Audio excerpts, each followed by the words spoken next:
ഒരു സംഖ്യയുടെ 75%നോട് 250 കൂട്ടിയാൽ ആ സംഖ്യയുടെ ഇരട്ടി ലഭിക്കുമെങ്കിൽ സംഖ്യ ഏത്?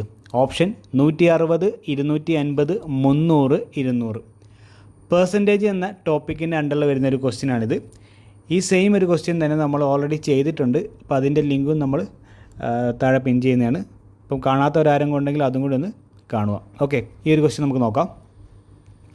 ഒരു സംഖ്യ, അതായത് ഏതോ ഒരു സംഖ്യയുടെ 75%ൻ്റെ കൂടെ 250 കൂട്ടിയാൽ ആ സംഖ്യയുടെ ഇരട്ടി ലഭിക്കുമെന്ന് പറഞ്ഞു. അപ്പോൾ ഒരു കാര്യം നമ്മൾ ആദ്യം ശ്രദ്ധിക്കേണ്ടതെന്ന് വെച്ചാൽ, പെർസെൻറ്റേജ് എന്ന് പറഞ്ഞ ടോപ്പിക്കിനകത്ത് സംഖ്യ എന്ന് പറയുന്നത് നമ്മളെപ്പോഴും 100%ആയിട്ടാണ് കണക്കാക്കുന്നത്.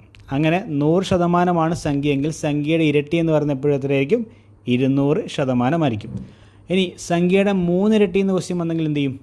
അത് എപ്പോഴും 300% അത്രയും മനസ്സിലാക്കുക.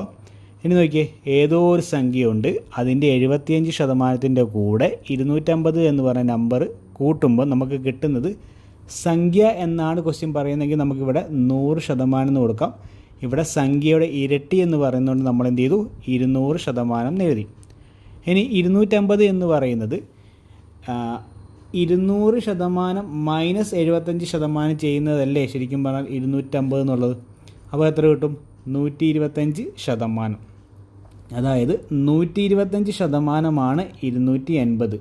ഓക്കെ, അപ്പോൾ നമുക്കൊരു കണക്ഷൻ കിട്ടി. എന്താ? 125% എന്ന് പറയുന്ന 250 കിട്ടി. ഇനി ക്വസ്റ്റ്യൻ ചോദിച്ചത് എന്താ? ആ സംഖ്യ കണ്ടുപിടിക്കാൻ. സംഖ്യ എന്ന് പറയുന്നത് 100% ആയതുകൊണ്ട് നമ്മൾ താഴെ 100% എന്ന് എഴുതുന്നു. ഇനി എന്ത് ചെയ്യുക? ജസ്റ്റ് ക്രോസ് ചെയ്യുക. 250 × 100 ഫസ്റ്റ് ക്രോസ് ചെയ്യുന്നു, ഡിവൈഡ് ബൈ 125. നമുക്ക് എത്ര ആൻസർ കിട്ടും? ആ സംഖ്യ എന്ന് പറയുന്നത് 200 ആണെന്ന് കിട്ടും. അപ്പോൾ നിങ്ങൾക്കിത് മനസ്സിലായിട്ടുണ്ടോ ഇല്ലയോ ഒന്ന് ചെക്ക് ചെയ്ത് നോക്കുക.